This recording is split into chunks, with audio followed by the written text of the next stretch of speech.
नमस्कार, आपलं स्वागत आहे पॉडकास्ट विथ मिरीमध्ये. आज आपण एका अत्यंत महत्त्वाच्या विषयावर चर्चा करणार आहोत. जलसंधारण. पाणी म्हणजे जीवन आणि त्याचं संवर्धन हे आपल्या भविष्यासाठी सर्वात मोठं कार्य आहे.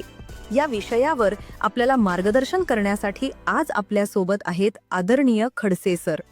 तर चला सुरुवात करूया आजच्या प्रेरणादायी प्रवासाला. सुरुवात करूया मूलभूत प्रश्नापासून. जलसंधारण म्हणजे नक्की काय असतं? पाणी हे जीवन आहे. सर्व सजीवांना जिवंत राहण्यासाठी पाण्याची आवश्यकता असते. मानवी शरीराच्या कार्यासाठी तसेच शेती, उद्योग आणि पर्यावरणासाठी पाणी आवश्यक आहे. पाण्याची टंचाई ही जागतिक स्तरावरील एक गंभीर चिंता आहे. विशेषतः भारतासारख्या जलसंपन्न देशासाठी त्याचे गंभीर परिणाम आहेत. लोकसंख्या वाढ, शहरीकरण आणि औद्योगिकरणामुळे पाण्याची मागणी वाढत असताना मोठ्या गोड्या पाण्याच्या स्रोतांचा पुरवठा मर्यादित राहिलेला आहे. या व्यतिरिक्त अकार्यक्षम शेती पद्धती आणि भूजलाच्या अत्याधिक उपशामुळे महत्त्वाचे जलस्रोत कमी झाले आहे. हवामान बदलामुळे परिस्थिती आणखी बिकट होते, ज्यामुळे अनियमित पर्जन्यमान होते आणि नद्या आणि जलसाठ्यांचे पुनर्भरण प्रभावित होते. खराब पाणी व्यवस्थापन आणि योग्य पायाभूत सुविधांचा अभाव देखील संकट वाढविण्यात महत्त्वपूर्ण भूमिका बजावते. आपल्याला माहितीच आहे की पृथ्वीवरील सर्व पाण्यापैकी फक्त 3% गोडे पाणी आहे आणि या प्रमाणात फक्त 0.5% पाणी पिण्यायोग्य उपलब्ध आहे. जलसंवर्धनाचे मुख्य उद्दिष्ट नैसर्गिक परिसंस्थांचे संरक्षण करणे आणि मानवी गरजा पूर्ण करण्यासाठी दीर्घकालीन या महत्त्वाच्या संसाधनाची उपलब्धता सुनिश्चित करणे आहे. जलसंधारण म्हणजे पाण्याची बचत करणे आणि त्याचे योग्य व्यवस्थापन करणे. यात पाण्याची उपलब्धता वाढविणे, पाण्याचा अपव्यय टाळणे आणि पाण्याच्या नैसर्गिक स्रोतांचे जसे की नद्या, तलाव, भूजल, पाणथळ जागा इत्यादी स्रोतांचे संरक्षण आणि जतन करणे. जलसंधारण हा शब्द गोड्या पाण्याचा जाणीवपूर्वक आणि शाश्वत वापर करण्याच्या उद्देशाने केलेला सर्व क्रियाकलाप, पद्धती आणि तंत्रांसाठी वापरला जातो. पाण्याचा प्रत्येक थेंब वाचवणे ही आजच्या काळाची गरज आहे. आज जर आपण पाणी वाचवलं नाही तर आपल्या येणाऱ्या पिढीला त्याच्या प्रत्येक थेंबासाठी तळमळ करावी लागेल. पाण्याची पातळी सातत्याने कमी होत आहे. जिथे 20 वर्षांपूर्वी 40 फूट खोलीतून येणारे पाणी आता 90 ते 100 फूट खोल गेलेले आहे. पाणी हा जीवनाचा आधार आहे आणि ते वाचवायचा असेल तर त्याचे संवर्धन केलेच पाहिजे. आपल्या दैनंदिन जीवनात पाण्याचं महत्त्व सगळ्यांनाच ठाऊक आहे. पण जलसंधारणाचं महत्त्व कसं समजावून सांगाल? आपल्याला जलसंधारणाचे महत्त्व अनेक प्रकारे मांडता येईल. जसे की जलसंधारणामुळे पाण्याची उपलब्धता वाढते आणि भविष्यातील पाणी टंचाई टाळता येते. जलसंधारण हे पाण्याच्या नैसर्गिक स्रोतांचे नद्या, तलाव, भूजल यांचे संरक्षण करीत असते. जलसंधारण हे पर्यावरणाचा समतोल राखण्यास मदत करते आणि त्याच्यामुळे शेती आणि पिण्याच्या पाण्याची उपलब्धता देखील सुनिश्चित होते. आणि 2030च्या शाश्वत धोरणासाठी विशेषतः जे सस्टेनेबल डेव्हलपमेंट गोल अंतर्गत 6व्या क्रमांकावर स्वच्छ पाणी आणि स्वच्छता यासाठी जलसंवर्धन आवश्यक आहे. पाणी हे एक मर्यादित संसाधन आहे आणि जे जीवनासाठी आवश्यक आहे.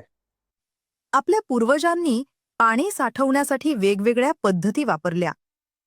आज आपण जलसंधारणाच्या कोणत्या पद्धती पाहतो?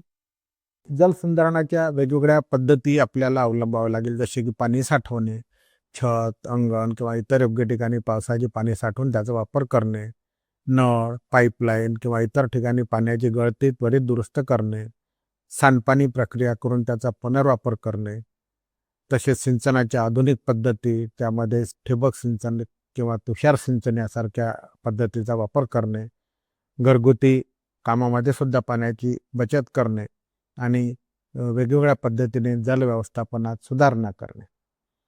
एवढं श्रम करून पाणी साठवलं तर त्याचे फायदे नक्की काय मिळतात? जलसंधारण केल्यामुळे आपल्याला अनेक फायदे सुद्धा त्याचे उपभोगायला मिळतात. जसे की त्यामुळे पाण्याची उपलब्धता वाढते, पाण्याची बचत होते, पाण्याची गुणवत्ता सुधारते, पर्यावरणाची काळजी घेतली जाते आणि भविष्यातील पिढ्यांसाठी पाण्याची उपलब्धता सुनिश्चित होत असते. सरकार आणि स्वयंसेवी संस्था यासाठी अनेक मोहिमा राबवतात. अशा कोणत्या प्रमुख मोहिमा तुम्हाला माहीत आहेत? सरकार सुद्धा जलसंधारणासाठी वेगवेगळ्या मोहीम राबवत असते. जसे की जलशक्ती अभियान, यामध्ये पाऊस पकडा मोहीम 2021 पासून वार्षिक वैशिष्ट्य बनली आहे.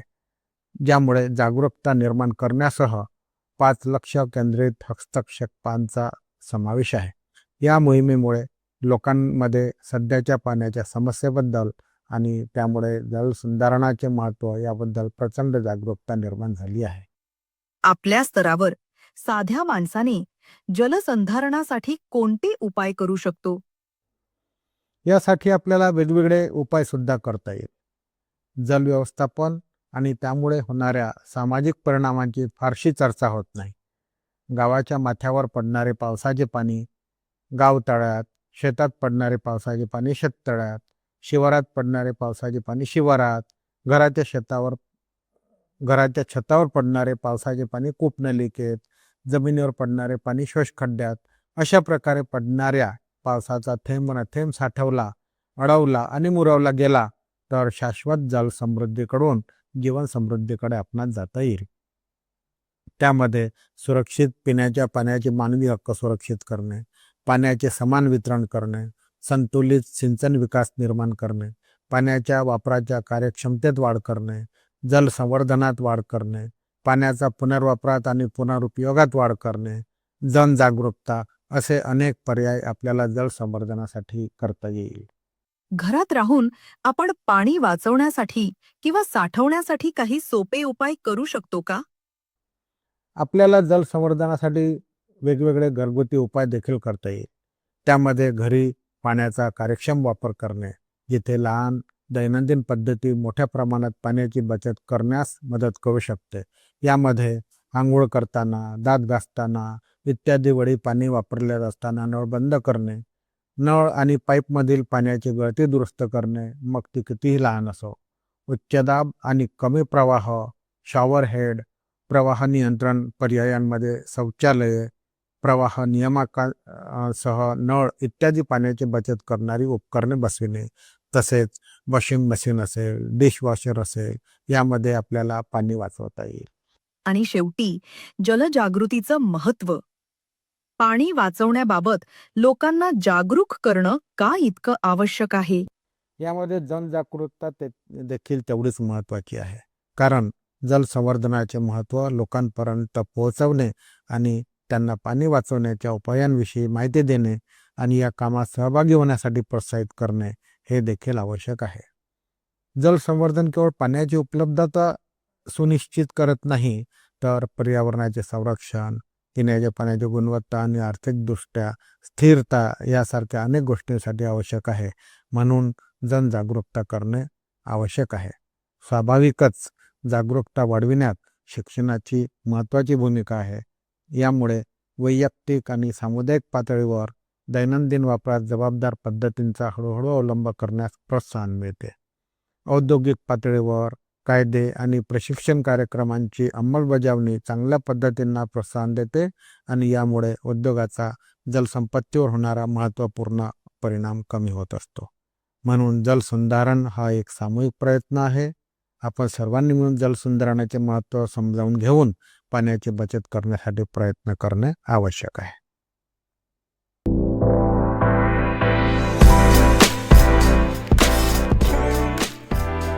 आजच्या भागात आपण जलसंधारणाबद्दल सविस्तर चर्चा केली. त्याचं महत्त्व, पद्धती, फायदे आणि आपल्या दैनंदिन जीवनात करता येणारे उपाय. लक्षात ठेवा, पाणी ही आपली जीवनरेखा आहे आणि त्याचं संवर्धन करणं ही प्रत्येकाची जबाबदारी आहे.